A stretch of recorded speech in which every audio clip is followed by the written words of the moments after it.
everybody, and welcome to Breaking the Rules, the Independent Ones. I am solo today for the whole recap, and I am having a little bit of feedback. I'm not sure what's going on right now. I've done all kinds of maneuvering, trying to keep it at bay, so my apologies if you do hear any of the feedback. I think somebody is on a CB radio close to here. And so it's cutting in every now and again. Keep in mind, I'm in the middle of nowhere whenever I'm recording. But anyway, I am alone today recording because our son is enlisting in the military. We've been on this road since the summer. I know you guys have been along. If you're an avid listener, you guys have been along for this.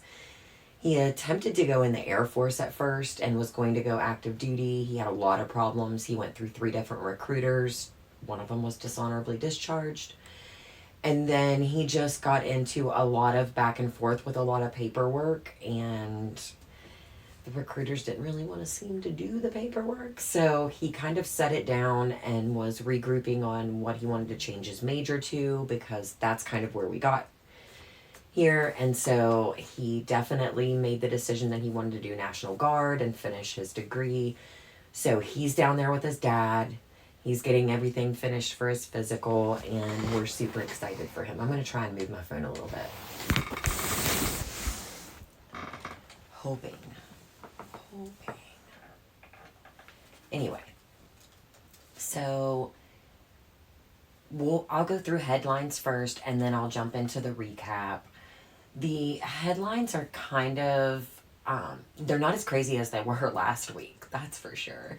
But they're still all over the place. So I'm going to try and keep myself on task here.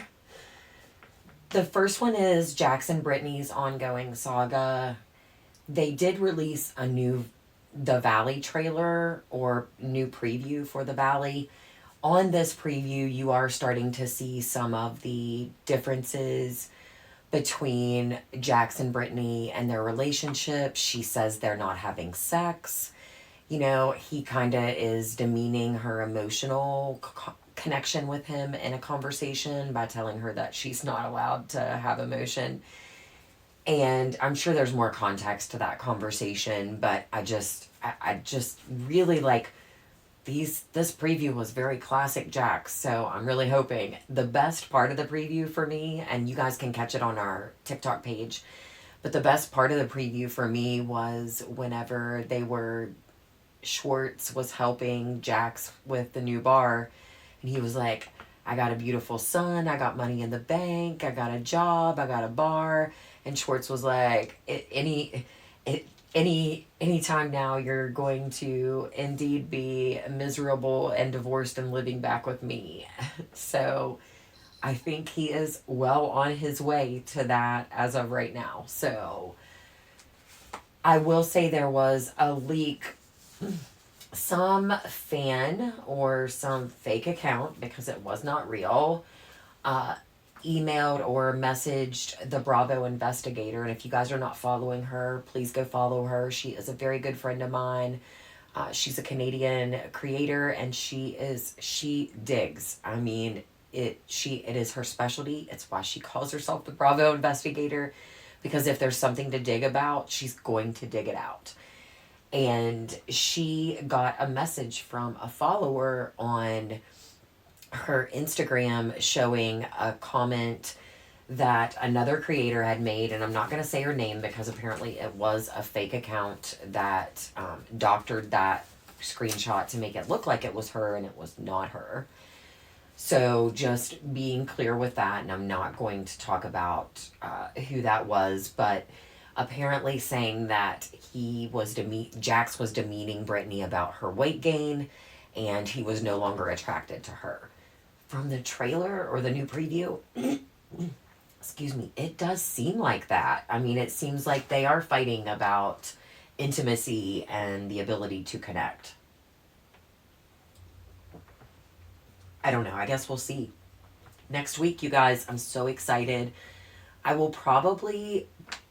We definitely are splitting up the recap. So the Valley recap will probably come out earlier than what the Vanderpump recap comes out. I like to wait for all of the podcasts to weigh in so that I can give you guys all of that information in my recaps. So I'm thinking maybe like a Friday release for the Valley recaps, Friday mornings. So we'll see. Definitely will know more next week when I'm doing 2 different releases at once. So they are getting along and co-parenting. I know that Schwartz, Kristen, Jax, and Brittany all went to Comic-Con in Lexington. There was a lot of comments made about this, that they're still going out and doing things, and why this is such a joke. It's just for the show. I really do believe now they have 2 households to support. They're not going to forego work right now. They cannot. There's no way they can forego any job whatsoever, whatever it may be. So I don't think that really tells us much, but the cameras did pick back up. So I'm hoping that at the end of the season, we are able to see, before the reunion films, we are able to see what is going on right now. It always makes a difference. There is the ongoing saga with the lawsuit. Rachel finally did respond this morning, and she did release a 17-minute podcast. It's probably only 13 minutes long. It's 17 minutes with 2 commercial breaks. I did put up anything that was like a good clip from it on our TikTok and Instagram. So Breaking the Rules, VP, check them out. And both of those clips are up there. She does talk about, she kind of rants about Lisa and Tom in these, responding to Lisa saying that she shared her porn with her best friend's boyfriend, which we all know is stupid. And, excuse me, my apologies. I am like still fighting this cold, so no matter how much I drink or take or prepare for this, I still struggle. Ooh. The lawsuit is actually, she talks about the fact that she can't really speak a lot about it, but she does say, that she felt Lisa's comments were cheeky. I mean, that's what they were. She thought that she was just not reading the brief, but somebody had to fill her in and tell her that she was trying to feed a false narrative to the press so that it would roll. And she admitted she's seen comments like that on her Instagram, thinking that she really truly did, share a video of herself with him for him to watch later. That's not the case. They were on a FaceTime call. You are not notified whenever a FaceTime call is recorded. I have tested the shit out of this. However, Bravo investigator, myself, Vanderpod recaps, and the Queen Bee show, we all have been testing a lot of different theories, and you do not get any audio from the FaceTime recording. So no matter what you do, that FaceTime recording never had any audio. It was just a video. It doesn't make it any better because the video is the worst part, but it does give you more context into what we're talking about here when we talk about this video. She did talk about Tom a little bit.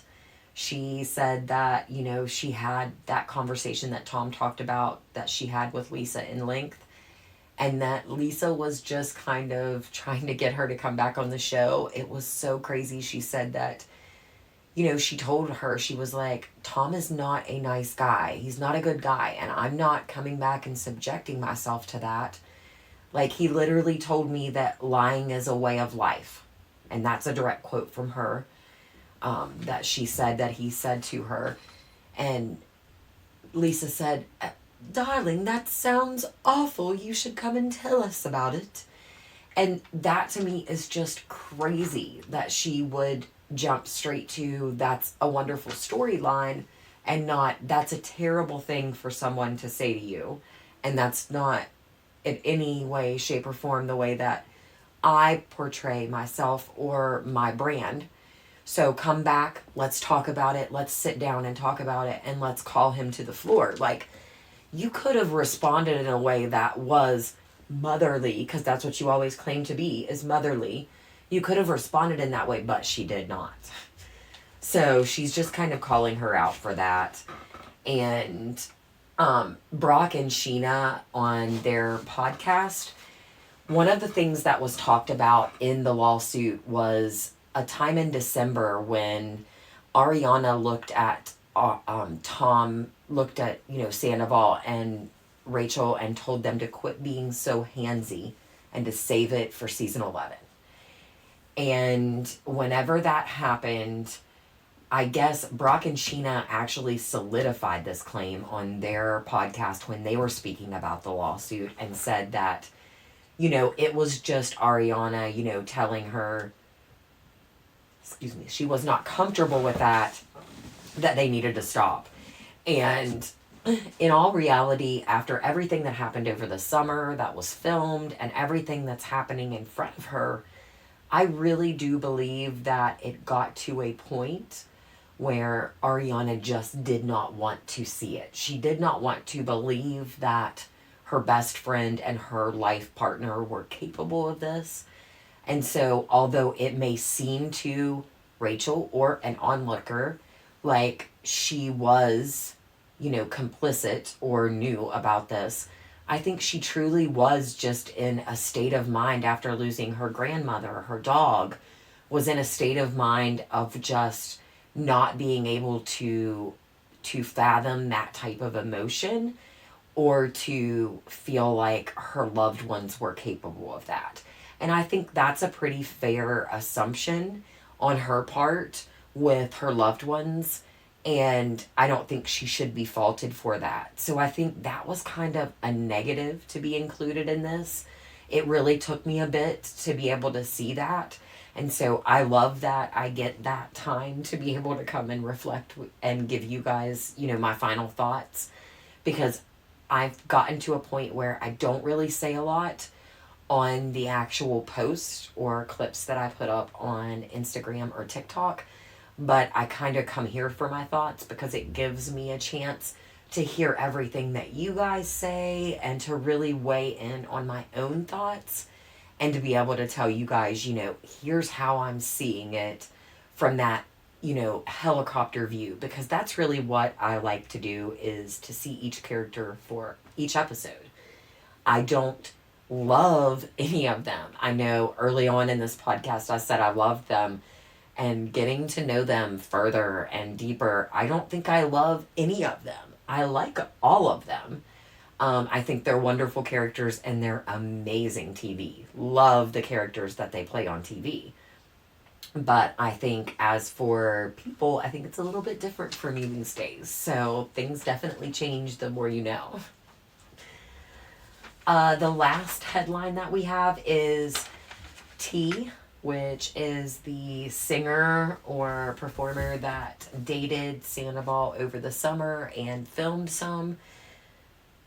Apparently did not sign an NDA because she hit Billy Lee's podcast and spoke specifically about an interaction she had with Ariana. And it's Billy and the Kid is the podcast, and I've only listened to a couple. They are not bad podcasts, so when she has good guests on, it's really not a bad listen. I really love Billy Lee's roots of comedy, so aside from everything else, I think she is funny when she does her comedy skits, so I do enjoy that. I follow her. I enjoy those posts that she does about her comedy skits, so that's very different from the character, though, that she plays on Vanderpump Rules, because the comedy skits are way more laid back. She can make fun of herself. She can, look at things objectively. She can make me laugh about stupid things that Sandoval does that, we all laugh about. So I think she does have a really good sense of humor. It's just not shown at all on Vanderpump Rules. And that's okay. I mean, that's the character that she played. And sometimes we all play a different character, and that was hers. So she goes on to say that Ariana comes up to her and tells her that, waits till Sandoval walks away, and tells her that, Sandoval's shitty and cheated on her after her grandma died and her dog died. And They laughed about it, and that got really bad reviews on the TikTok page, just so you know. I didn't think the laughing was about that. I thought the laughing was about the joke they made after, because they said, he didn't kill her grandma or her dog.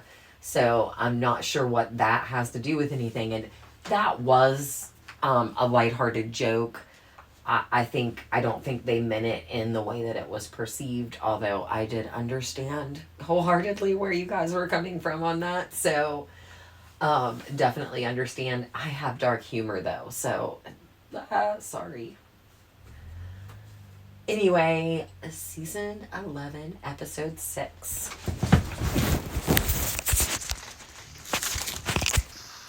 We saw it on the gram. Kind of a catchy title this time. I'll give it to them. I like catchy titles. You guys know that from our podcast. So I'm excited that this one was so catchy. And sorry about the pause. I did stop recording for a second. The hubs did come home, but he's not ready in any means to recap this. So going on without him. So they did a nature scene whenever you're coming into this episode, and it's the nature music that you hear on movies and stuff. It says it's 9:46 in the morning. Everybody's really quiet, brushing their teeth, doing these quiet things. And then there's James screaming and eating chocolate at 9:30 in the morning. And so then it switches to Sandoval journaling, and I had to laugh because I wasn't going to pause this. I knew that somebody else would pause this and would read it, and I could definitely give you guys that overview from them reading it. So I am going to open up. Our favorite person ever that would investigate this is Kristen Doty. So Kristen did read his portion of the journal. She paused it and read it on her podcast, which is Sex, Love, and What Else Matters. If you don't follow her podcast, the day after Vanderpump airs, she usually does the day after. And it's a pretty good podcast because she's really giving some behind the scenes. Sometimes she'll call out and be like, I can't believe James and Schwartz are meeting up and doing this, because they just don't get along that well. Or they're not really friends, I guess I shouldn't say they don't get along that well. They're not really friends. July 15th, 2023, 9:55 a.m. Today was one of the craziest filming days I've had since being on this show. Really? Okay.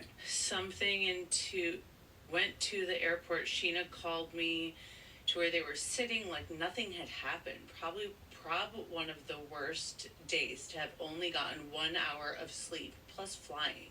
I was very emotional all day because of the lack of sleep and was overwhelmed. I feel like conversation could have gone better with James, but definitely, then it says, but was definitely production, and productive. Then it's all blurred out. And then it says something, it's one sentence and then it's all blurred out. So I didn't know it was blurred out. Yeah, it was productive. Not production, productive. He thinks that talk with him was productive, which he did say on the after show. James, however, did not feel that talk was productive. So if you were wondering what it said, that's what it said. Thanks, Kristen, for pausing and reading that out for us. Schwartz eating potato chips at 9:46 in the morning, cracking me up. But they switch to Scheana laying in bed, and Lala comes in. She is going to, she talks about how Brock got up that morning at 5 o'clock and went golfing, and she's just kind of been reveling in her feelings. She texted Ariana throughout the day before, telling her, what was going on and that it was pretty surface level. But they both kind of seem to say that they're just in a different place where if we're going to accept this and move on, then, if this is our trip, we would have never invited him. It's just a really weird stance. And it's funny because she says she's struggling and she says all of these things, but the moment Lala says, and you're torn, she's like, oh no, I'm not torn. I'm Team Ariana all the way. It's like she's backpedaling to make sure that she says that coined phrase Team Ariana inside of that scene so that it doesn't come back to haunt her. We all know that, Ariana's watching this and probably cringing when she's watching some of these scenes where they're talking about it. I did feel like it was kind of weird that they're talking about this and having these conversations about this. Like, you should not be texting Ariana these things. You have these conversations with Lala all day long. Like, that is not uncomfortable. But the uncomfortable part is you contacting Ariana to tell her everything you're doing with her ex while filming a scene that she refused to be in. I mean, she refused to be there. If you're going to be there and be in the moment and really, approaching it in the way that you are, then you cannot not look at it objectively, and you cannot reach out to her for advice, or like, it's almost like she wants her permission. I don't know, it's weird. Sandoval did send her money, and she mentions this during the pandemic. She was struggling. Her podcast was canceled. She was pregnant, and she was very, very glad that Sandoval, got her some money, like sent her money. He sent her a PayPal, and she just woke up to this massive PayPal in her account, and it was from him. And she said, things like that are making me struggle with those feelings. And he did this for Kristen too. She mentioned it, and it was, I believe it was season 6 when I went back and looked for the actual scenes to make the clip, because I made a clip about Kristen's when she talked about it on the podcast, and I used some actual pictures from that actual episode and scene. But Kristen talked about how she was taken from a permanent cast member down to episodic rates, and she said it was lower pay, and that she was being paid less, and he was still being paid his episodic rate, yet wasn't really in that episode. And so a little ways after that, that filmed, or they received payment for that, he sent her some money, and she thought it was a mistake and sent it back, and he sent it back to her, and she sent it back again. So she did not accept the money that he sent her. She said she wishes she had now. But she said, she didn't feel like it was right. Even though she was at a good place with him and Ariana at the time, she just didn't feel like it was right to accept money from him. And a lot of people are saying this is like something that narcissists do. And it may be something that narcissists do. But I think we do have to stop, we definitely have to stop blaming every good deed on a narcissistic nature. Because I'm not sitting at home after I work and thinking about the people that worked harder than me that day that I should, split out my pay with. So I think it does go to show, because he didn't use that. Everybody's like, oh, well, he just wanted to use that later, but he didn't. He didn't at all. And so, and the only person that brought it up was Kristen. So to me, that tells me that it really wasn't for that reason. So I think there is some good in there. I just don't think it has to do with being a partner. So if somebody's looking at him to be a good partner, that's not what you're going to find. Sandoval journaling again. They just kept going back and forth to him journaling and not journaling, and nobody journals this much, okay? At that point, you're just showing it because you want people to think that he's working on himself.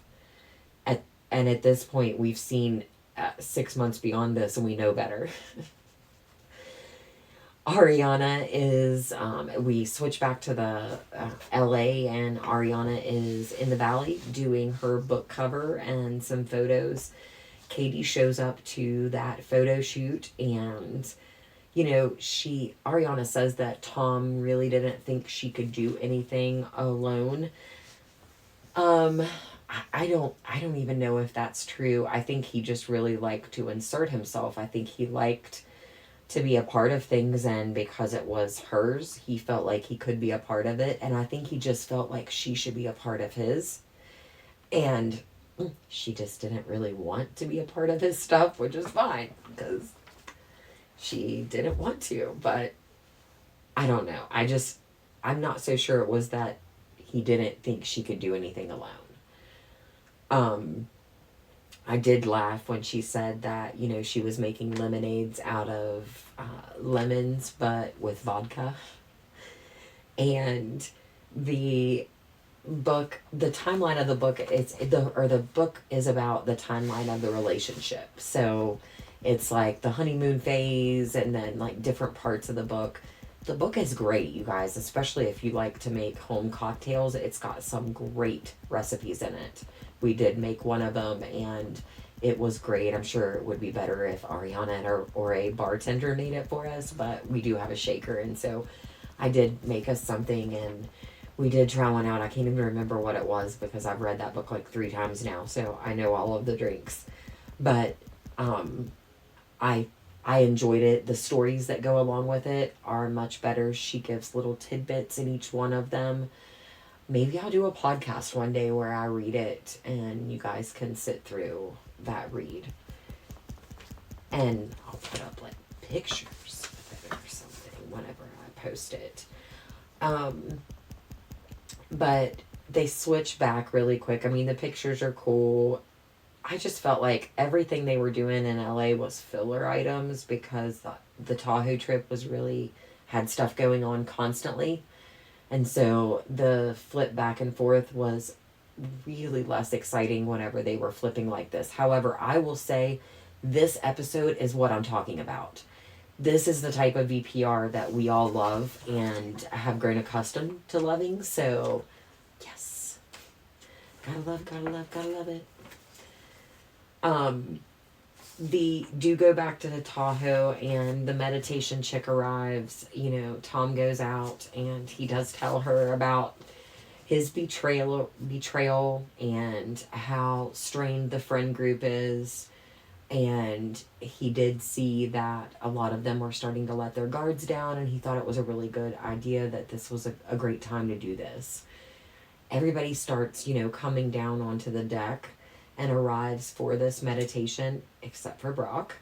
Scheana is looking for him, and she seems extremely pissed off that he's not there. I'm gonna take a drink. She really, later in the episode, she said to him, I only asked you for one thing, and it was to be back here on time. From the meditation instructor, apparently he went really far away to golf. So I think he should have been more responsible with telling her, I might be a little late. But she was not happy at all, you could tell. And that kind of set the mood for her in this meditation. Like, she walked into the meditation pissed off. And if I'm not being paid to be there, like, it makes me wonder, was he paid for this scene? I mean, he definitely earned his money for this scene if he was, because he did a lot of work. But it just makes me wonder, is he being paid? Because if I'm not, I would be like, F you, like, deal with that shit. I'm actually on vacation. I don't have to film. I'm not the one who signed up for a reality show. You did. Like, he is extremely supportive. So I hope that she understands how supportive that is, because I would not be that supportive if I'm not the one who signed up to do that and who is the one making money from that. Just because she is there, like, the money's going to be made and the storylines had without me in that situation. So I didn't need to be there and be, like, yelled at for no reason. He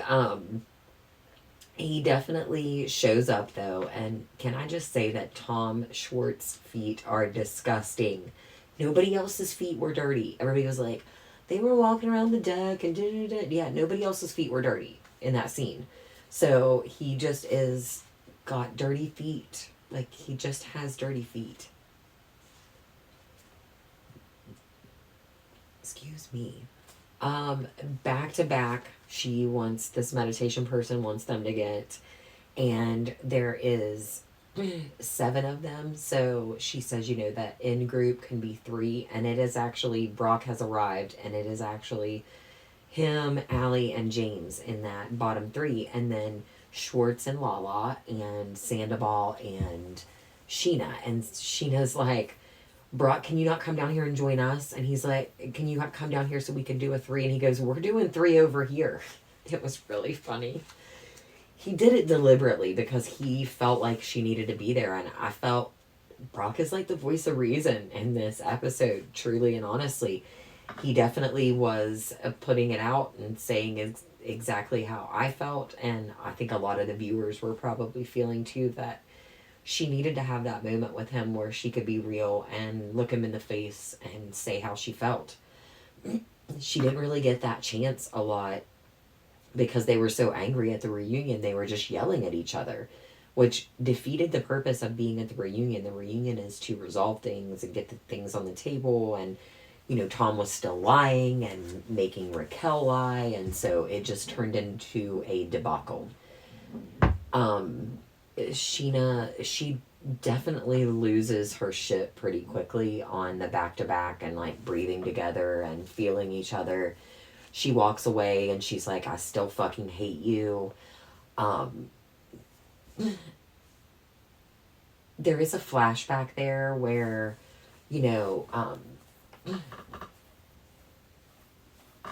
they show everything that's happened throughout the over time, and I think that's kind of where her mind was going. So it was a really great job on production on showing that portion of it and allowing your the visual to go where my mind was going, which was holy shit, all of the stuff that's going through her mind right now is everything they've been through, and then everything that is coming to heads.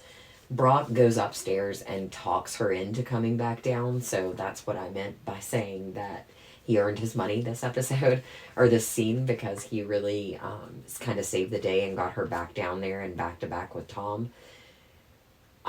There's flashbacks while they're sitting back to back that kind of are similar to the same. It's just kind of... it's weird when they showed the flashback of Ariana saying Tom is not a liar and he's not a cheater. And that's when he was talking about Miami Girl. And if you go back and rewatch, I believe it was season 3, it's just it's a really hard watch for me now. Knowing that Miami Girl was telling the truth, that Ariana knew that she was covering for him, just the way they treated Kristen and the way they treated that woman when she came into the restaurant. I mean, she was thirsty, let's be real. But I do think that they kind of like made her seem crazy. And I'm sure she got backlash publicly at the time because it was well known. Like, everybody knows about Miami Girl. So I hope she's doing okay. And what we really wanted was her to come to the floor and be like, fuck you motherfuckers this summer, but she didn't. She's really like, fuck you motherfuckers. The meditation specialist had them turn around and they got face to face, and she was like, just like it's the last time you will ever see them. I thought that was pretty dramatic. I think to be real with somebody is not thinking they're gonna die. So I think to be real with somebody is thinking they're gonna live, and you have to see them understand the way they hurt you and change the way they are. If they're just dying, then they're just hearing you out. So I thought that was a really, really weird way to go about that. Would not be the way that I would go about that. Scheana said that she didn't know who he was. She said that she knew who he was to her, but what he did to Ariana was despicable, and, she didn't really understand that. For me, I mean, it's not an act of death. It's not a death sentence. So I feel like she does need to lighten up. This is somebody she works with, so being cordial. And that's where I think Ariana's not quite understanding, because she never asked her not to be cordial with him, not to film with him, whatever. But just because that happens doesn't mean that, you have to have this relationship where you're contacting each other after filming and reaching out to hang out and having private conversations about Ariana or about situations around them that, you know, that pertain to Ariana. So I just, it's kind of getting a lot for me. Like, she's a lot. I'm not sure I could really ingest that as a friend of somebody, if that's how taxing it was emotionally all the time.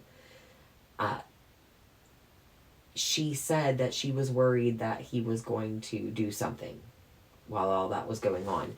But if she was so worried, then why didn't she just let up? If she had let up, I'm sure he would have unblocked her. If she would have been like, listen, I'm going to let up. This is how I feel.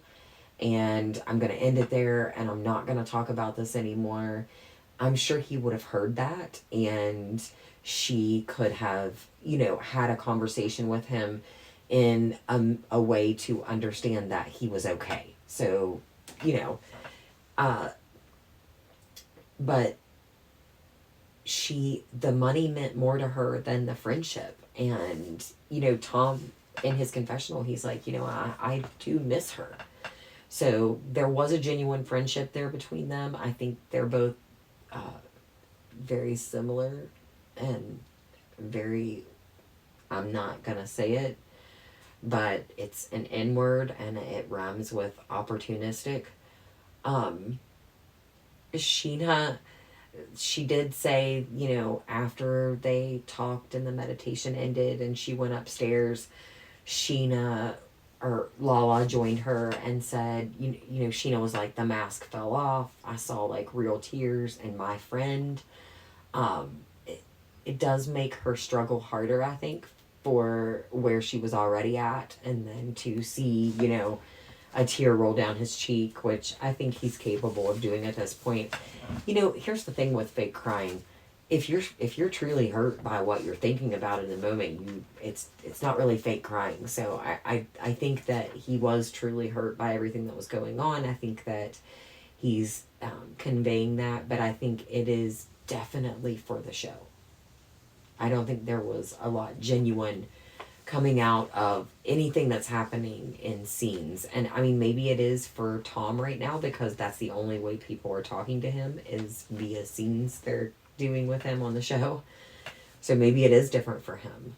But like, she texts Ariana again, like she's like in the middle of crying about it, and then she like breaks out her phone and she's like, I texted Ariana and I was like, I'll always have your back. And like, stop it. That's not your audience for this. She does not give a shit how bad you feel for struggling with your thoughts on Sandoval.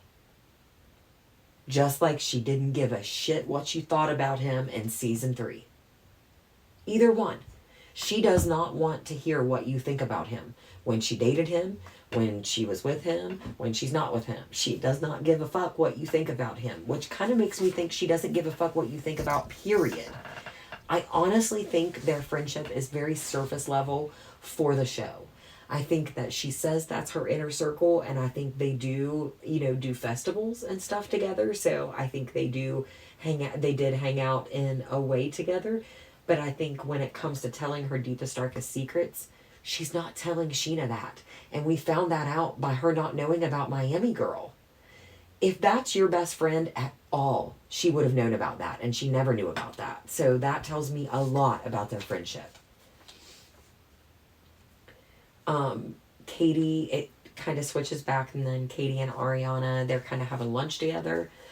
She does talk about Scheana texting her and saying that she was paired with Sandoval for the meditation.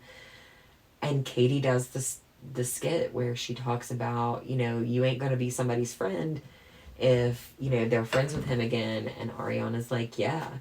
And she said, Ariana's like I'm not going to look at my life and be like, the missing piece is Tom Sandoval. And I totally understand that coming from her. But I think that there's a difference between telling your friends, listen, you do a job with him and we all do a job with him. And so we're going to have to film with him and be around him, and maybe fighting with him about me is your stitch this season. I don't know, but we would have sat down as friends and talked about what I like. If this is like, if I'm drawing a line in the sand for my friends, I'm sitting down and having a conversation. If they're going to have to film with them every fucking day, I'm not going to lay it on them to make decisions while in a scene on whether or not they should react one way, because I feel like that's in some way some of the guilt and pressure that Scheana is feeling in some of these scenes, is not knowing how to react or what she's allowed, and I like doing quotations, allowed to do or react, and is acceptable by Ariana. And that's not me saying that she's not allowing her to. Like, she's truly not allowing you to. She's saying, if you do these things, you're choosing that person over me. And she's allowed to do that. But that is drawing a line in the sand and saying you have to choose.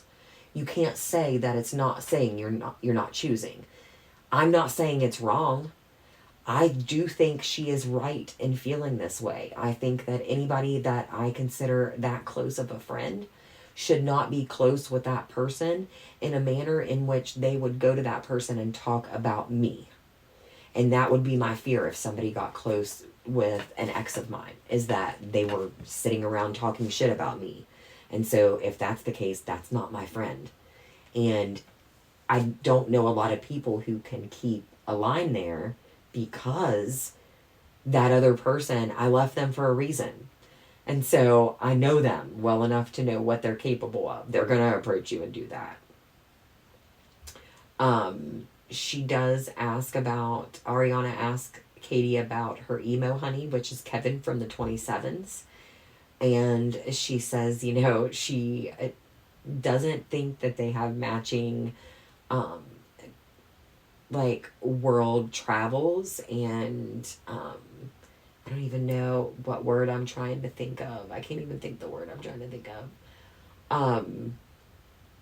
But he's just not as worldly as her, in a sense that he didn't even know what penne noodles were, which is kind of weird, because of all the pasta, that's the one, like, you can't say it very well. So everybody asks what it is, and then it's the one you can't spell right. So she doesn't think it's going to last well. And they do talk about interviewing people, but what are they interviewing people for? Like, do they have a date for the store yet? For the sandwich shop? Because I'm not sure they do. And I feel like at this point, we are making up storylines so that they can film. If you decide not to go on the cast trip, then you don't get to do filler storylines that we have to sit through.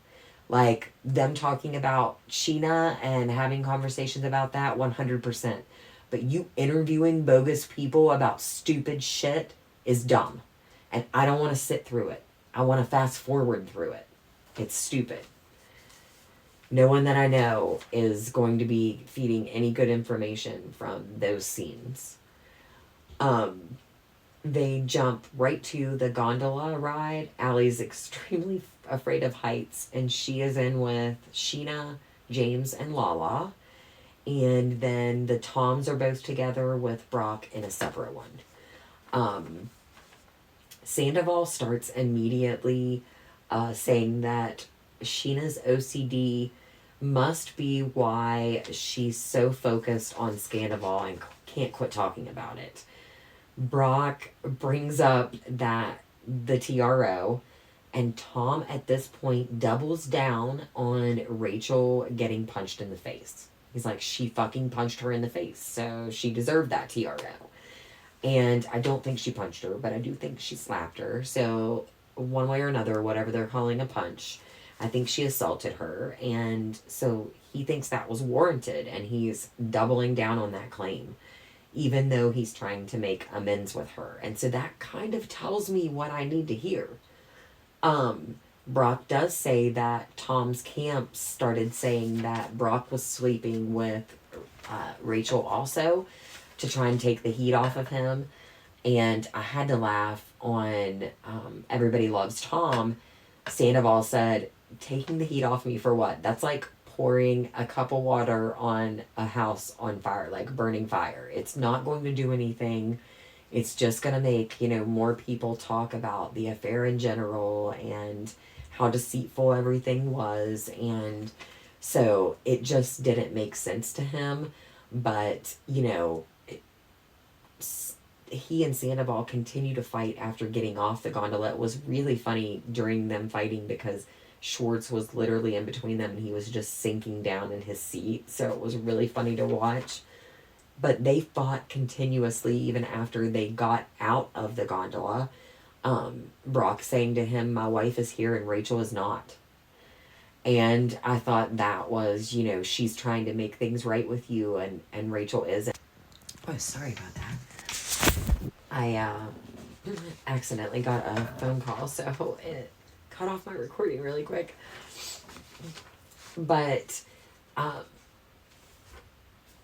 Tom and Brock, they continue talking, and Brock does apologize to him for kind of jumping down his throat.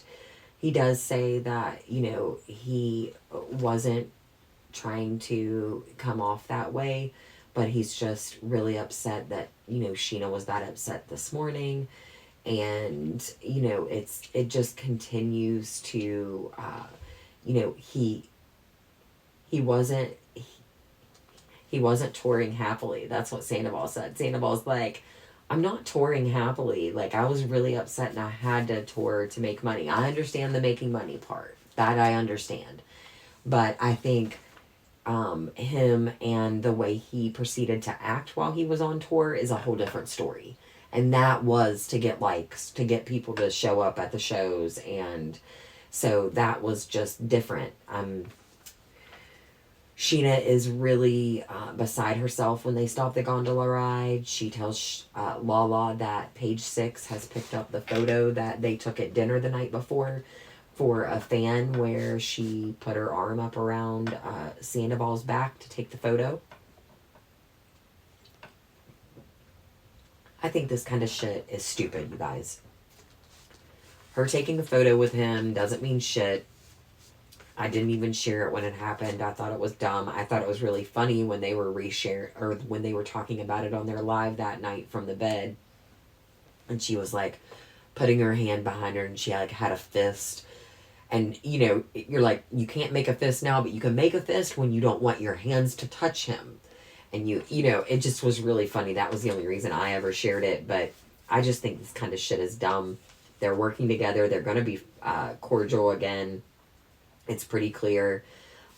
We all knew that this was going to happen. It's the inevitable. So if it doesn't, we really don't have a good show. And she's probably going to fight with him all the time, even though they're friends. So that's kind of the point. But Lala gives her some great advice. She's like, stay the fuck out of there. Like, don't be looking online. You're already in a bad place. You don't need to be doing that. Meanwhile, back in LA, fake interviews ensue. This woman is like, you're going to be hosting and busting a sandwich shop. Like, hosting to do what? Like, are you not just ordering at the desk and then sitting down at what table's available? I am so fucking confused at why you need a hostess in a place that's as big as my office. I don't know. This made zero fucking sense to me. Again, filler scene. That's why I'm saying that I felt like it was a filler scene. It's definitely that stupid woman asking, and I say stupid, I'm so sorry, she's not stupid, but the lady asking about what kind of cured meat they like. Come on. This is the dumbest shit I've ever seen. But they do get a FaceTime from Scheana. She's on the boat in Tahoe with everybody else. They've moved from the gondola to a boat for the rest of the day. And she, does Ariana get flashbacks when she's on FaceTimes with people? That's what I thought about when I was watching this. I was like, Does she like look at FaceTime and she like flashbacks to what she once saw? Just a thought, just a fleeting thought.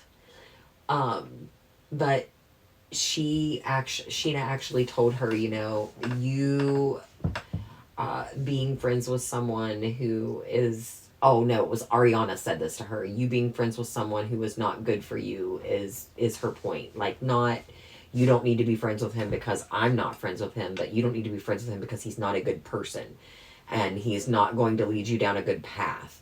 So that's kind of where she's coming from. But that's where you distance yourself from people who do that. And that's kind of what she's doing. That's a boundary, and it's quite normal. And that is really being construed this season. Some of the previews I've seen for the next episode are so bad, you guys. So bad with Scheana being upset for Ariana getting Dancing with the Stars. Scheana did say that she saw genuine tears from him and got an apology, and that, she can't keep hating him for Ariana. I do think that is right. I just think it's the wrong audience. I don't think that is something that you should have set a boundary with your friend before you started filming scenes with this other person. I think that these two people, again, are surface level friends, and I think the surface will get even thicker now that this is happening. And I think Katie's enjoying the fuck out of every second of this, because it's almost like she has Stassi back in the picture, and that to her is just golden. I will say at this point that James posted Hippie, aka the dog formerly known as Graham, on Instagram. So you heard it on the gram, or you saw it on the gram, and Schwartz is like hitting on the steward. It's just really funny watching all of this transpire, because it's almost like 5 different people and 5 different walks of life, and they are all like colliding on one boat. Lala does try to, they had a really good time on the boat. They swam, they were like goofing off. It seemed like they were really getting along when it's surface level like that. So it was enjoyable to see. Lala did want to, though, sit down and talk to Sandoval about saying the day that he was caught, the day that everything went down, saying in an interview that she wasn't real. I think he said something like she was douchery, like it was douchery that she never shared herself. And I just think both can be true. Like, she can still feel like she's grown from that, and didn't want him to be talking about it 2 years later, and still wants him to hold the fact that he said that at that time, hold himself accountable by apologizing to her. And I think it's completely warranted. I don't think it comes from a bad place. I think she was trying to have a conversation, and it just really blew up really quick. He doubles down that she really didn't share anything. And in his confessional, he said, I felt like we should just call it a wash. She was in a 6-year relationship and for 2 years lied through her teeth. And I was in a 10-year relationship and for 7 months lied through my teeth. So I was just calling it a wash. But that's the thing, like, during that time when she was doing that, was she going to the cameras and saying that you were not being real? Because that's where she's coming from. And that's the part that I think that he was missing until everybody came to tell him it, or maybe they just made him think that it was not really as deep as he thought it was. I did think it was very very, very bad, and very, like, I don't even know what word to think of to describe this, you guys. But when Lala said to Sandoval, you isolate, you groom, I don't want to know you, you're scary. And I think that was a very strong accusation to say that he's grooming people. He immediately went off about it. I think that you don't have to groom a child, so he can very well groom adults. I think that it's not just him doing that, though, Lala. And I think if you're going to call Sandoval out for that, then you need to call James out for that, because James is a groomer. He picks women that are shy, timid, have had problems in their life, may have some emotional trauma, and he chooses that kind of woman for a reason. So I do feel like it is a double-edged sword to say that about him and then back up the other man who's done the same and never call him to the floor.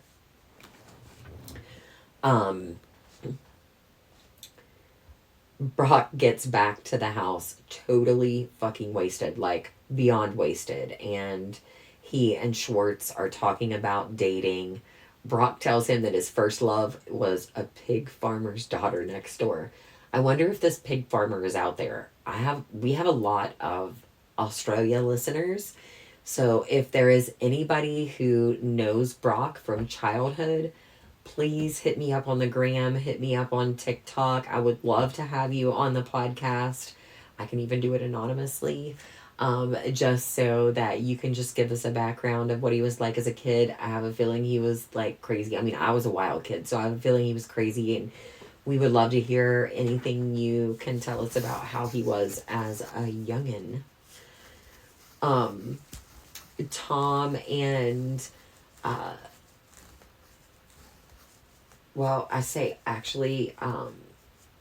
Scheana and Lala are back in bed again.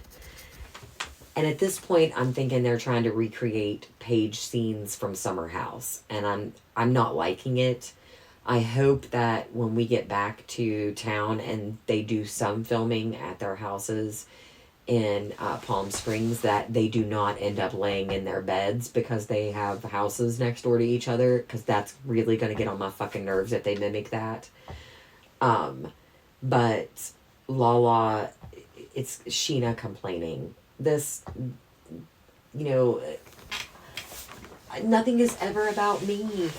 It's always about somebody else, and just one moment that's about me.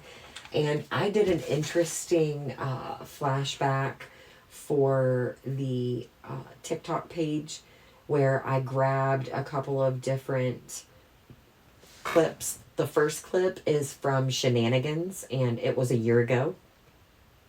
Almost to the day of today, so it was like the 20th of March, so like a year and a week ago, they did this podcast, and it was Lala and Scheana, and it's Scheana'S, and they were right after the reunion, and they were talking about that, and so I put it with this clip from the last episode.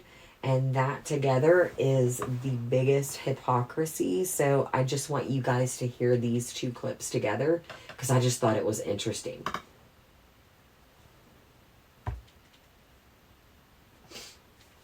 And hang on a second. My phone in this room really can be a total dickhead sometimes.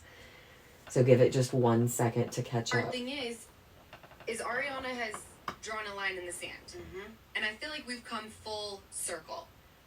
I was telling everybody, you can't be friends with homeboy anymore. Randall. Schwartz went and did it. I cut him off. A lot of people didn't understand it.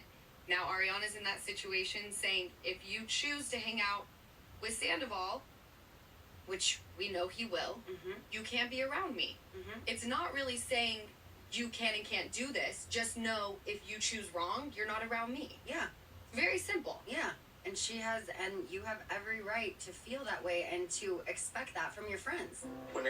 You have every right to feel that way and expect that from your friends. You heard that, right? That's Scheana'S from last year. This is that scene that we were just recapping. Try to talk to Ariana and say that I'm struggling. She either dismisses how I feel or tells me I shouldn't feel this way because he's a bad person. It's just like, I know, but I'm just telling you I'm struggling. Your feelings are absolutely valid. Ariana is doing just fine. She's booking everything under the sun. Hard thing. So, and that's the thing, like, when you go immediately to she's booking jobs, oh my God, she's booking everything under the sun. That is green jealousy talking right there. That is not true. Friends talking about you. So I understand where Ariana's coming from in this scene, because it really spoke volumes to me whenever the first thing they went to was she's booking jobs. So if she was doing shitty, then we could feel this way. But since she's not doing shitty, then we have to feel differently. That is the most ridiculous thing I've ever heard. That's kind of where it really ends, is them in the bed talking, and it seems like Lala's pretty pissed off in watching her friend struggle with that emotion. I don't know. I guess I'd love to know how you guys feel about it. Would you guys forgive your friend for, you know, talking to your ex again? And like, I don't care who talks to my ex. So I know that person, I'm like Ariana, I know that person is not my close friend. If you are friends with him, you're not my close friend, because he beat me. So that's a little different. But I guess that's kind of where I come from, where, you know, I understand where she's coming from in a sense of, I don't want that person to be able to know enough about me to make assumptions or say things to hurt me anymore. Completely valid. But anyway, thanks for joining, you guys, and we shall see you next week, and Nick will definitely be back with me. Thanks, and have a great night.